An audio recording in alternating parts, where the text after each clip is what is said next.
হ্যাঁ, প্রিয় ছাত্রছাত্রীরা, অনেকদিন পর এলাম ক্লাস 12 অর্থাৎ দ্বাদশ শ্রেণীর ফিজিক্স পদার্থবিদ্যা নিয়ে ইউনিট 1 অর্থাৎ ইলেকট্রোস্ট্যাটিক্সের পুরো পোর্শন আমরা থিওরিটিক্যাল আলোচনা করে দিয়েছিলাম। এখন দু একটা কথা বলি। এই ইলেকট্রোস্ট্যাটিক্স অংশের বা ইউনিটের যে চ্যাপ্টারগুলো রয়েছে বইতে, তার এক্সারসাইজ, সেখানে এমসিকিউ এবং ম্যাথমেটিক্যাল প্রবলেম যেগুলো অর্থাৎ নিউমেরিক্যাল প্রবলেম আমরা বলি যেগুলোকে, সেইগুলো তোমরা নিজেরা প্র্যাকটিস করো। যদি কোনো অসুবিধা হয়, ওই অঙ্কটা বা ওই প্রশ্ন বা ওই এমসিকিউটা তোমরা আমাকে এখন কিন্তু পাঠাতে পারো। আমি যদি সমস্যা হয় তোমাদের সেগুলো সলভ করে দিতে পারি। এর জন্য আরেকটু কাজ করতে হবে তোমাদেরকে। আমার এই চ্যানেলের নামে একটি ফেসবুক পেজ খোলা হয়েছে, ওই পেজে তোমরা কোশ্চেনগুলো দিয়ে দাও। আমি ওখান থেকে দেখে প্রবলেম কষে দিতে পারি। এটা সবার জন্য বলা থাকলো।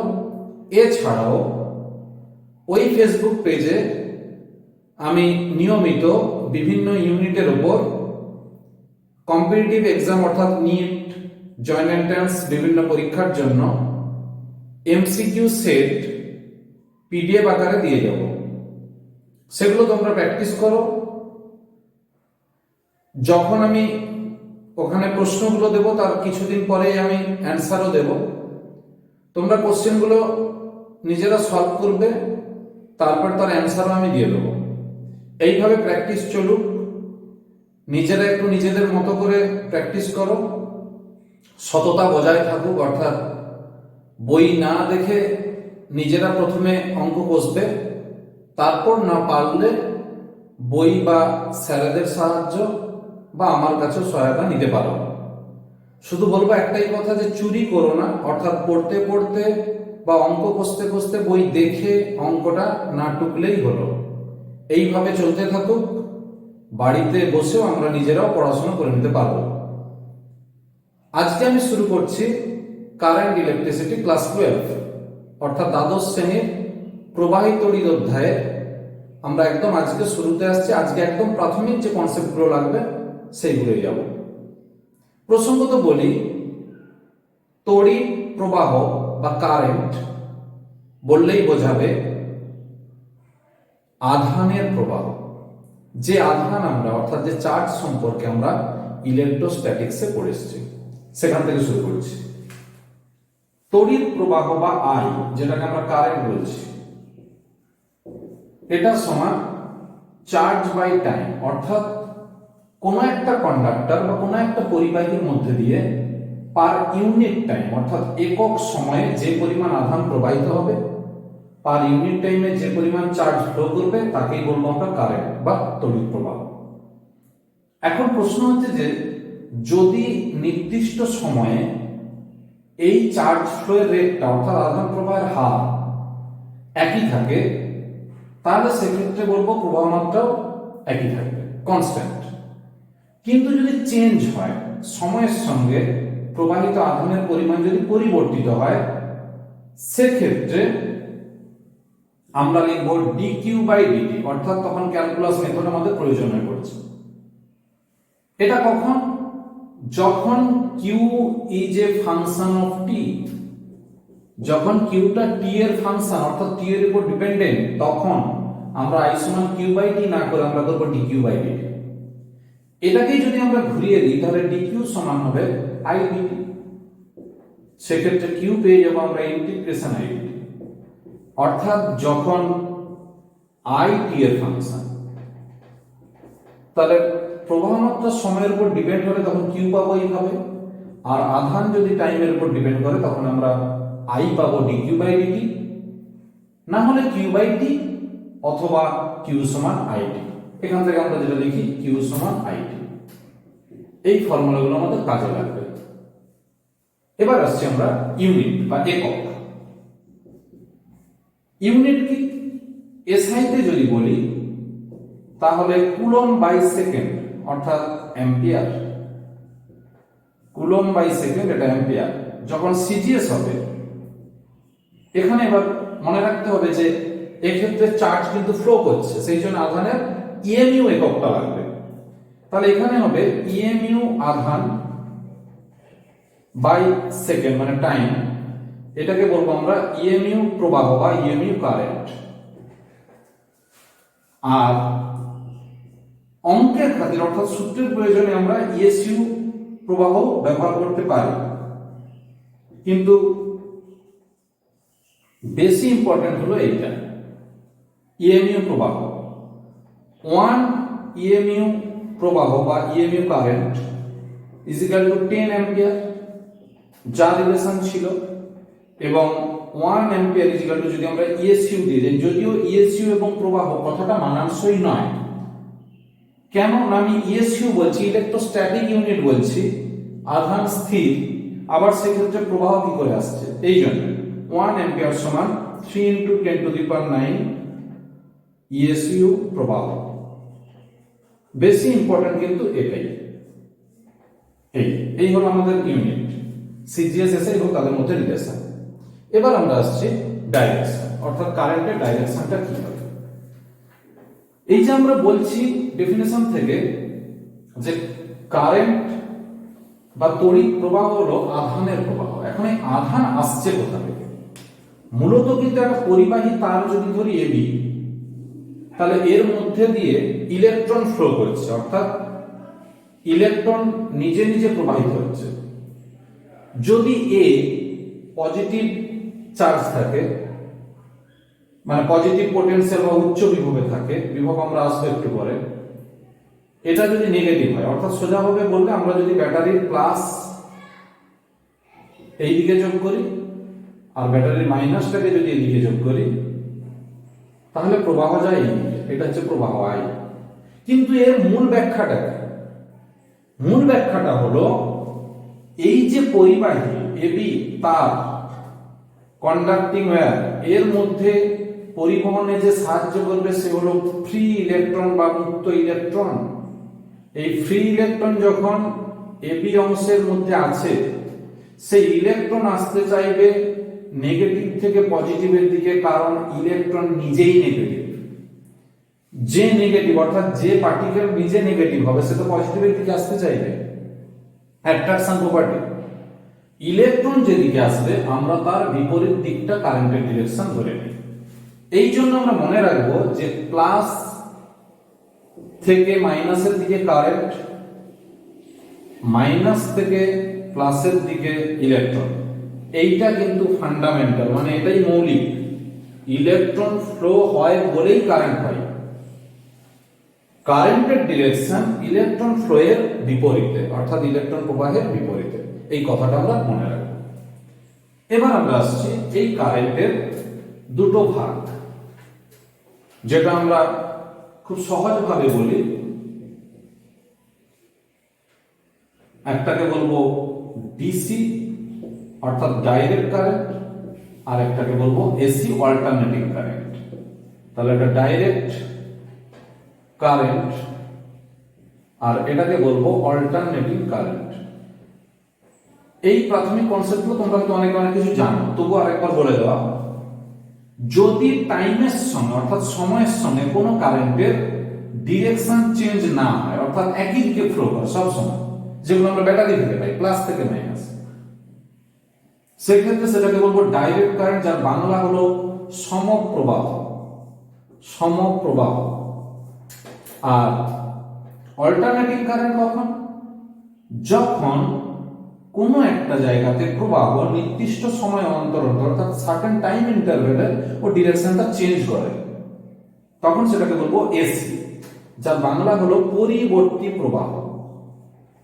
পরিবর্তী প্রবাহ অল্টারনেটিভ কারেন্ট, অর্থাৎ সার্টেন টাইম অন্তর অন্তর তার ডিরেকশনটা চেঞ্জ করে। ডিসিতে অভিমুখ একই থেকে যদি মান চেঞ্জ করে, তাহলে সেটাকে আমরা ডিসি বলবো ফ্ল্যাকচুয়েটিং ডিসি, অর্থাৎ ডিসি সমপ্রবাহ, তার মানটা পরিবর্তনশীল, সেটাকে বলি আমরা ফ্ল্যাকচুয়েটিং ডিসি। আর ডিরেকশন চেঞ্জ করে দিলে তাকে আমরা বলবো এসি বা পরিবর্তী প্রবাহ। ক্লিয়ার? এবার আমরা আসছি উৎস, তড়িৎ উৎস বা কারেন্ট সোর্স।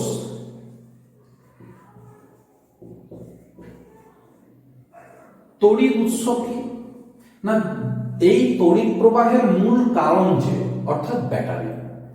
ডিসি কারেন্টের জন্য আমরা ইউজ করি ব্যাটারি, আর এসির জন্য আমরা আপাতত বেশিরভাগ ব্যবহার করছি সরবরাহ লাইন অর্থাৎ সাপ্লাই লাইন।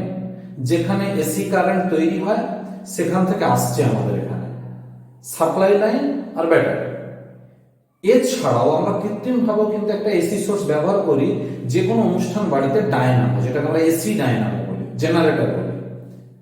আর ডিসি আগেও বলেছি ব্যাটারি বা ছোট ছোট সেলকেও আমরা বলতে পারি ডিসি সোর্স। এই হলো কারেন্ট সোর্স। তাহলে দু ধরনের সোর্স হয়, ডিসি সোর্স আর এসি সোর্স। ডিসি সোর্সের হচ্ছে একটা এক্সাম্পল সেল বা কোষ বা ব্যাটারি, আর এসি সোর্সের এক্সাম্পল হবে ডায়নামো। অবশ্যই এসি ডায়নামো। ডায়নামো দু ধরনের হয়, এসি ডায়নামো, ডিসি ডায়নামো। এবার আমরা আসছি সার্কিট। যে পথে কারেন্ট যাবে, অর্থাৎ ব্যাটারি থেকে আমরা যদি ডিসি কারেন্ট নিয়ে আলোচনা করি, তাহলে এটা একটা ব্যাটারি, এইটা ব্যাটারির প্লাস, এটা ব্যাটারির মাইনাস। প্লাস থেকে মাইনাসের দিকে কারেন্ট যাবে। আমি ধরলাম একটা ল্যাম্প জ্বালবে গিয়ে, তাহলে এটা একটা ল্যাম্পের ছবি দিলাম। এই হলো তার দিয়ে কানেকশন। আমি একটা সুইচ রাখতে পারি এখানে, এটা একটা সুইচ দিলাম, সুইচটা অন আর অফ হতে পারে। তাহলে যদি অন থাকে তখন প্রবাহ এইদিকে যাবে, সুইচ যখন অন গেলে ল্যাম্পটা জ্বলবে। এটাকেই আমরা যখন একটা চিহ্নের সাহায্যে প্রকাশ করবো, কিরকম, ব্যাটারির এই পজিটিভটাকে এইরকম সিম্বল আর নেগেটিভটাকে এইরকম সিম্বল, অর্থাৎ প্লাসটাকে বড় মাইনাসটাকে ছোট দাগ দিয়ে এরকম আমরা সিম্বল দিয়ে প্রকাশ করলাম। চাবিটা আমরা এইভাবে আঁকতে পারি, অর্থাৎ এখন চাবিটা অফ আছে, লাগানো নেই, এটা চেপে দিলেই লাগানো হয়ে যায়। আর ল্যাম্পটাকে আমরা একটা বাধা বা রোধ দিয়ে প্রকাশ করি, এটাই হচ্ছে বৈদ্যুতিক যন্ত্র, তার রোধ। তাহলে ব্যাটারি হলো ই, ব্যাটারির ইএমএফ আমরা একটু পরে আসবো। এটাকে বলবো কে মানে চাবি, আর এটা হলো বহির্বর্তনী রোধ, যেটা ল্যাম্প থাকতে পারে, পাখা থাকতে পারে, এটাকেই বলা হবে সার্কিট। তো এই সার্কিটের দুটো ভাগ হয়, কিরকম, এই ব্যাটারির প্লাস থেকে বাইরে দিয়ে মাইনাস পর্যন্ত এলো, এটাকে বলবো আমরা বহির্বর্তনী অর্থাৎ এক্সটার্নাল সার্কিট। আর ওটাকে ক্লোজ করতে গেলে ব্যাটারির মধ্যে মাইনাস থেকে প্লাসের দিকে একটা কারেন্ট যায়, যেটা ব্যাটারির ভেতরে হবে, তাকে বলবো আমরা ইন্টারনাল সার্কিট। অর্থাৎ বাইরেরটাকে বলবো বহির্বর্তনী প্লাস থেকে মাইনাস, আর ভেতরেরটাকে বলবো আমরা অন্তর্বর্তনী মাইনাস থেকে প্লাস। তাহলে এখানে শুধু টার্ম দুটো মনে রাখতে হবে, এক্সটার্নাল ও ইন্টারনাল সার্কিট। আর একবার বলছি কথাটা, ব্যাটারির বাইরে যখন পজিটিভ থেকে নেগেটিভের দিকে প্রবাহ যাবে সেটাকে বলবো আমরা এক্সটার্নাল সার্কিট বা বহির্বর্তনী। যখন ব্যাটারির মধ্যে মাইনাস থেকে প্লাসের দিকে প্রবাহ আসবে তাকে আমরা বলবো ইন্টারনাল সার্কিট। আবার চাবি যখন খোলা তখন হচ্ছে ওপেন সার্কিট, মুক্ত বর্তনী, এটাকে বলি আমরা মুক্ত বর্তনী। এক্ষেত্রে কিন্তু প্রবাহ শূন্য, তখন চাবি অফ অর্থাৎ সুইচ অফ। আর ক্লোজ সার্কিট মানে কি, এখন আলো জ্বলছে বা ফ্যান চলছে, সুইচ অন আছে, যেটাকে আমরা এতে বলবো, বাংলায় বলবো বদ্ধ বর্তনী, এখানে কিন্তু প্রবাহ আছে, তাহলে নট ইকুয়াল টু জিরো।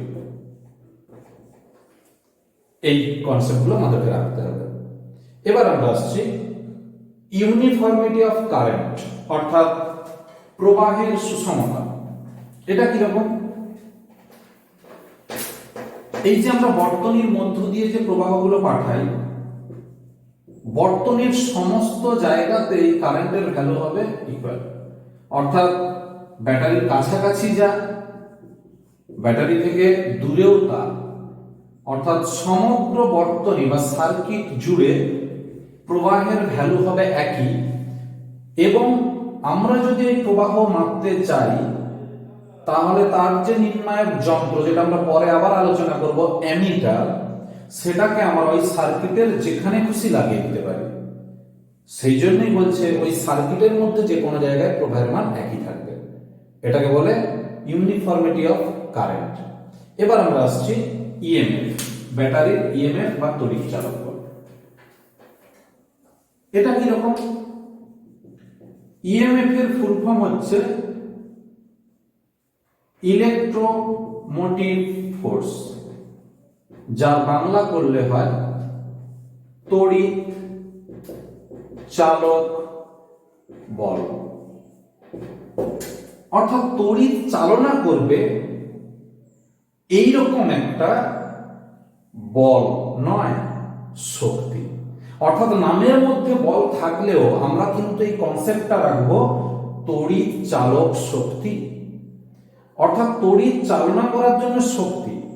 যদি আমরা আবার সেই ডিসি কারেন্টের কথা ভাবি তাহলে কিন্তু যে কোনো ব্যাটারি, এটা তোমরা জানো যে কোনো জায়গাতে ফ্লো পাঠাতে হলে, কারেন্ট পাঠাতে হলে ব্যাটারি ইউজ করতে হয়। সে ঘড়ি হোক, আমাদের দেয়াল ঘড়ি, হাত ঘড়ি, যে কোনো খেলনা এবং ক্যামেরা, ফোন, সবই ব্যাটারি লাগাতে হয়।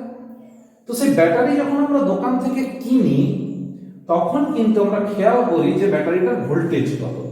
অর্থাৎ আমরা যে দোকান থেকে যে সরু সরু পেন্সিল ব্যাটারিগুলো কিনি, এইরকম দেখতে হয় সরু, এইগুলো কিন্তু 1.5 ভোল্ট ইএমএফ, অর্থাৎ এর তড়িৎ চালক বল 1.5 ভোল্ট। এইটার মানেটা হলো যে এই ব্যাটারিকে যদি আমি খোলা অবস্থায় রাখি, অর্থাৎ দোকানে যখন বিক্রি হচ্ছে তখন সে সার্কিটে যোগ নেই, তখন ওই ব্যাটারির পজিটিভ এন্ড এবং নেগেটিভ এন্ড, এটা প্লাস এটা মাইনাস, আমরা জানি এটা, এই দুটোর মধ্যে যদি আমরা বিভব প্রভেদ মেপে দেখি তাহলে যে ভ্যালুটা পাবো সেটাই হবে তার তড়িৎ চালক বল। মুক্ত বর্তনীতে ব্যাটারির দুই প্রান্তের বিভব প্রভেদ মেপে দেখলে যা পাবো, অর্থাৎ সেটা লাগানো না অবস্থায়, বর্তনীতে লাগানো না অবস্থায়। আবার যদি অন্যভাবে বলি যে এটাকে যখন আমি সার্কিটে ইউজ করব তখন এর গায়ে লেখা আছে 1.5 ভোল্ট, তার মানে হলো ওই ব্যাটারি প্লাস থেকে মাইনাসের দিকে প্রভাব পাঠাবে। তাহলে এটা তো স্বাভাবিক উপায়। তাহলে আমি ডেফিনেশনটা দেবো অন্য দিক থেকে। কিভাবে? যদি আমরা একক ধনাত্মক আধানকে, মানে ইউনিট পজিটিভ চার্জ কে ওই বর্তনীতে নেগেটিভ থেকে পজিটিভে আনি, তবে আমরা কি ওর স্বাভাবিক গতির বিরুদ্ধে কাজ করলাম। সেক্ষেত্রে যে শক্তিটা আমরা খরচ করলাম বা যে কাজ করতে হলো আমাকে, সেইটাকে আধান দিয়ে ভাগ করতে হবে। কেন? আমি একক ধনাত্মক আধান বলেছি, অর্থাৎ আধানের ভ্যালু যাই হোক না কেন সেটা দিয়ে ভাগ করে দিতে হবে। সেই জন্য বললো এনার্জি পার ইউনিট পজিটিভ চার্জই হলো ইএমএফ। তাহলে তড়িৎ চালক বলার অন্য কিছু নয়, শক্তি বাই আধান। ডেফিনেশনটা দুভাবে দেওয়া যায়, আরেকবার বলে দিচ্ছি। কোন সার্কিটে কানেক্ট অবস্থায় বা কোনো বর্তনীতে সংযুক্ত অবস্থায় এই ব্যাটারির নেগেটিভ এন্ড থেকে পজিটিভ এন্ডে যদি আমরা ইউনিট পজিটিভ চার্জকে নিয়ে যাই তাহলে যে পরিমাণ শক্তি খরচ হবে বা যে পরিমাণ ওয়ার্ক ডান করতে হবে, কৃতকার্য করতে হবে, তাকেই বলবো ইএমএফ। আরেকটা উপায় বলবো কি, এই ব্যাটারি যখন খোলা অবস্থায় আছে, বর্তনীতে যখন সংযুক্ত নেই, তখন এর দুই প্রান্তের বিভব প্রভেদকেই বলবো আমরা তড়িৎ চালক বল, ইএমএফ। এই হলো দুভাবে ডেফিনিশন। এবার আমরা আসবে একক ও মাত্রা। একক, ইউনিট আমরা পেয়ে যাব খুব সহজে। শক্তি বাই আধান মানে এসআইতে হবে জুল পার কুলম, যেটাকে বলি ভোল্ট। আর সিজিএস এ কি হবে? সিজিএস এ হবে আর্ক বাই ইএসইউ আধান, এটাকে আমরা বলবো ইএসইউ বিভব, যেটাকে আরো ভালোভাবে বললে হয় স্ট্যাট ভোল্ট। সম্পর্ক হবে 1 volt is equal to 1/300 stat volt. আর মাত্রা কি হবে, ডাইমেনশন কি হবে, আমরা এখানটা লিখে দিচ্ছি dimension. m l square t to the power -2 by it, অর্থাৎ m l square t to the power -3 i to the power -1, এই হলো আমাদের ডাইমেনশন, একক মাত্রা। এইটা হলো আমাদের ইএমএফ। এবার আসছে আমরা সেল বা কোষ। সেল বা কোষ অর্থাৎ তড়িৎ কোষ, যেটাকে আমরা ইলেকট্রিক সেল বলি, এর প্রধানত দুটো ভাগ। একটাকে বলবো আমরা প্রাইমারি, আর একটাকে বলবো সেকেন্ডারি। প্রাইমারির বাংলা হলো প্রাথমিক, আর সেকেন্ডারির বাংলা হলো গৌণ। এই প্রাইমারি সেল হলো যে সমস্ত সেলকে আমরা একবার ব্যবহার করে আবার ফেলে দিই, একবার ব্যবহার করে আমরা ফেলে দিই, অর্থাৎ ওর মধ্যে থাকা রাসায়নিক শক্তি খরচ হয়ে তড়িৎ শক্তি দেবে, আবার সেই জমা হওয়া তড়িৎ শক্তিকে আমি আর যে ব্যবহার করলাম, ও রাসায়নিক শক্তি নষ্ট হয়ে গেল, তাকে আর ফিরে পেলাম না। গৌণ কোষ হলো, সেকেন্ডারি সেল হলো, ওর মধ্যে থাকা জমে থাকা রাসায়নিক শক্তি থেকে আমি তড়িৎ শক্তি নিলাম, মানে ইলেকট্রিক্যাল এনার্জি পেলাম, আবার আমি ওকে চার্জ দিয়ে বা আহিত করে আবার আমি ওর মধ্যে নতুন করে রাসায়নিক শক্তি গঠন করে দিতে পারি, যেখান থেকে আমি আবার তড়িৎ শক্তি নেব পরে, অর্থাৎ বারবার ইউজ করতে পারবো সেকেন্ডারি সেল। আর এটাকে একবার ইউজ করবো। মনে রাখার জন্য বলি, প্রাথমিক কথাটা আছে প্রথম থেকে, মানে প্রথমবার ব্যবহার করো শেষ। সেকেন্ডারি আছে সেকেন্ড থেকে, মানে সেকেন্ডবার আমি ব্যবহার করতে পারবো। এটা মনে রাখার জন্য বললাম, এটা কিন্তু সেরকম কোনো কিছু ব্যাপার নেই, মনে রাখার জন্য এটা। তো এই প্রাইমারি সেলের এক্সাম্পল কি কি হয়? লেকল্যান্ডস কোষ, ড্যানিয়েল কোষ, নির্জল কোষ, এইগুলো। আর সেকেন্ডারি এক্সাম্পল কি? লেড অ্যাসিড সঞ্চয়ের কোষ বা ক্ষারীয় সঞ্চয়ের কোষ, যেটাকে আমরা বলি lead acid accumulator, alkali accumulator বা স্টোরেজ সেলও বলি আমরা।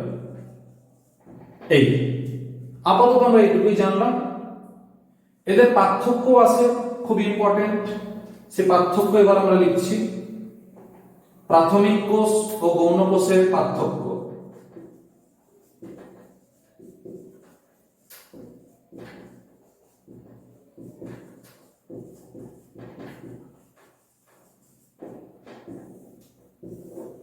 এক নম্বর, রাসায়নিক, আচ্ছা এদিকটা আমি প্রাথমিক ধরলাম আর এদিকটা গৌণ, অর্থাৎ প্রাইমারি সেকেন্ডারি। এখানে রাসায়নিক শক্তি তড়িৎ শক্তি তে রূপান্তরিত হয়, একবার ব্যবহার হলেই শেষ হয়ে যায়। এক্ষেত্রে রাসায়নিক শক্তি থেকে তড়িৎ শক্তি, অর্থাৎ রাসায়নিক শক্তি তড়িৎ শক্তিতে রূপান্তরিত হয়।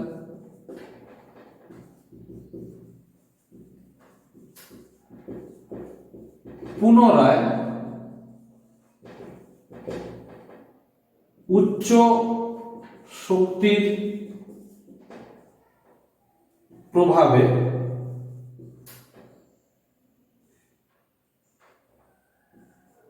রাসায়নিক শক্তি ফিরে পাওয়া যায়। এইভাবে আমরা মনে রাখবো।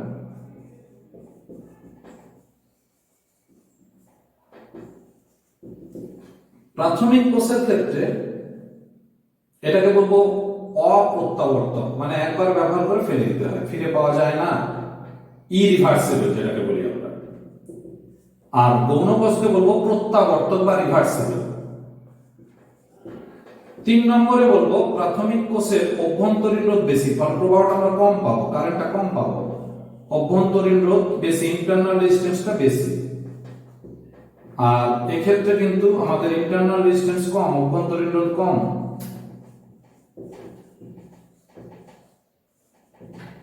4 নম্বর, একটানা তড়িৎ প্রবাহ, আচ্ছা সমমানের তড়িৎ প্রবাহ পাওয়া যায় না, ফ্ল্যাকচুয়েট করে। সমমানের প্রবাহ পাওয়া যায় না। আর এখানে হবে একটানা সমমানের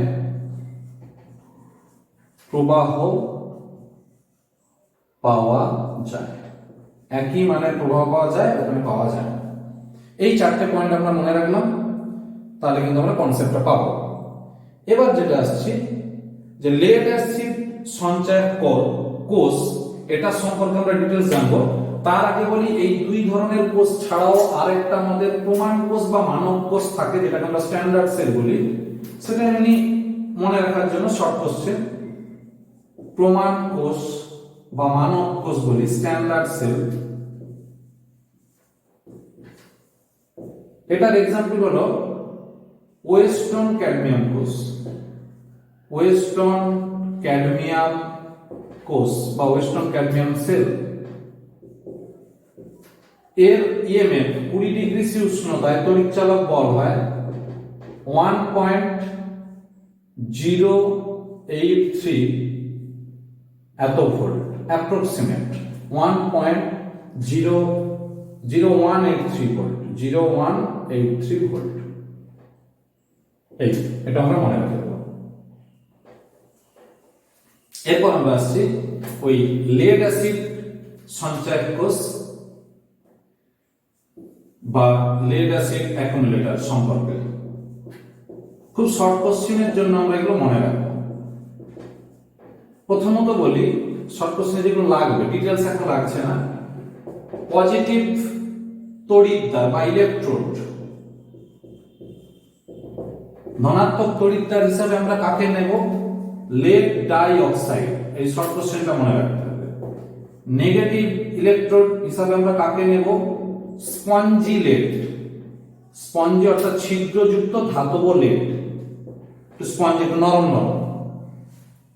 আচ্ছা, ওই দুটো ইলেকট্রোডকে যে মিডিয়ামে, যে মাধ্যমে ডোবানো থাকবে বা যে মিডিয়ামে ডোবানো থাকবে, সেটা হবে 1.25 স্পেসিফিক গ্র্যাভিটি বা আপেক্ষিক গুরুত্ব সম্পন্ন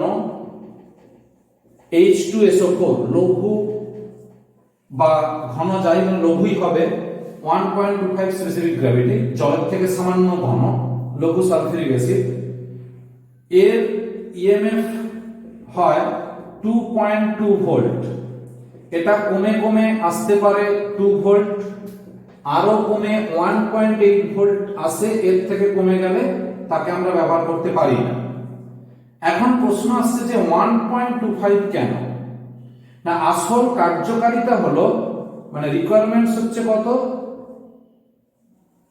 1.18 স্পেসিফিক গ্র্যাভিটি, কিন্তু আমরা একটু বেশি করে নিয়ে রাখি 1.25। এটা আমরা মনে রাখবো। এবার আমরা লাস্ট আসছি capacity of a sell.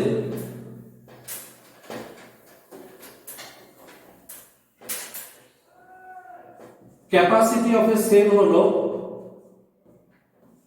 Of a secondary cell, মানে গৌণ কোষের সামর্থ্য।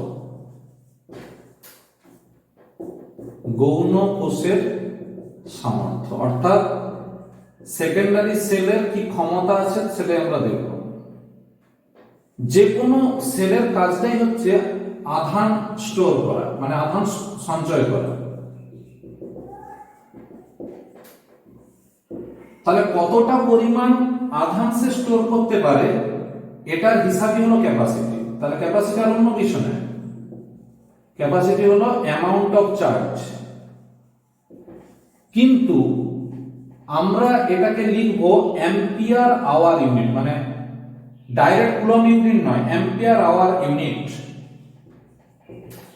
1 ampere hour is equal to 1 ampere into 3600 second, তাহলে 3600 কুলম।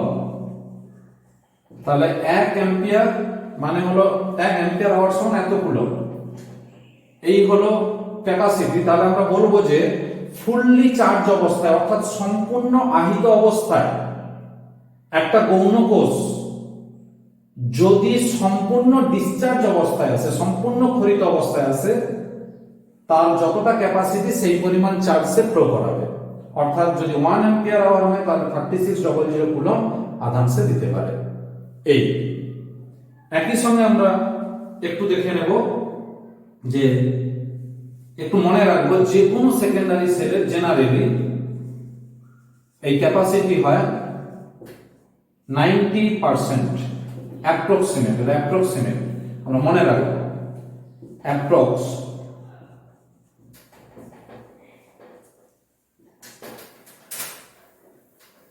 এবার আমরা আসছি এফিসিয়েন্সি বা কর্মদক্ষতা।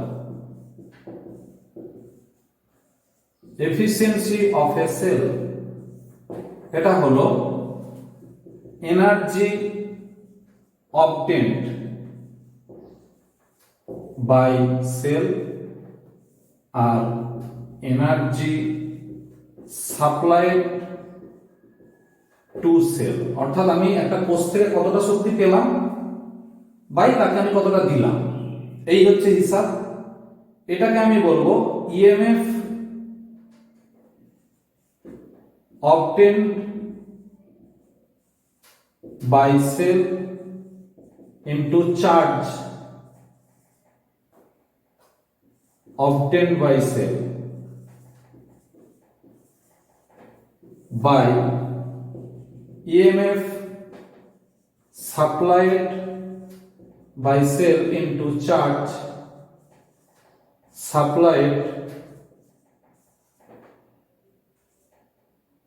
মানে বাই না, এটা 2 হবে, টু সেল।